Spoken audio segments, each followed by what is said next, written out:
تابستون 2022 بود که همه خبرگزاری خودشونو آماده کرده بودن تا خبر انتقال کیلیان امباپه به رئال مادرید رو پوشش بدن. ولی در یک اقدام خیلی عجیب و غیر منتظره کیلیان امباپه قراردادش رو با پاریس تمدید کرد. اما ماجرای ستاره فرانسوی و رئال مادرید به همینجا ختم نمیشه و خبرها حاکی از اینه که رئال مادرید میخواد دوباره به جذبش اقدام کنه. در این ویدیو به حواشی امسال ستاره فرانسوی پاریس سن ژرمن و رئال مادرید میپردازیم. ماجرای کیلیان امباپه ستاره فرانسوی پاریس سن ژرمن با رئال مادرید تمومی نداره. مادریدیا تا کنون دوبار به صورت جدی برای شکار ستاره فرانسوی اقدام کردند ولی موفق به جذب این بازیکن نشدند.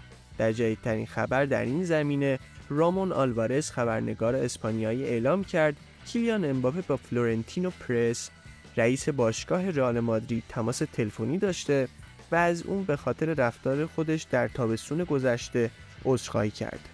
امباپه در یک قدمی انتقال به رئال مادرید قرار داشت ولی به یک بار قراردادش رو با پاریس تمدید کرد و این اقدام ستاره فرانسوی باعث شد تا مادریدی ها شوکه بشن و بسیاری از هواداران قوهای سفید از این بازیکن عصبانی بودند و هستند.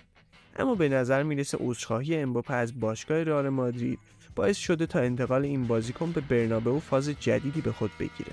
امباپه به توصیه مکرون رئیس جمهور فرانسه در پاریس موندگار شد ولی این بار تصمیم نهایی خودش رو به ترک پاریس گرفته و میخواد به هر نحوی راهی رئال مادرید بشه و جام قهرمانی اروپا رو بالاخره تصاحب کنه.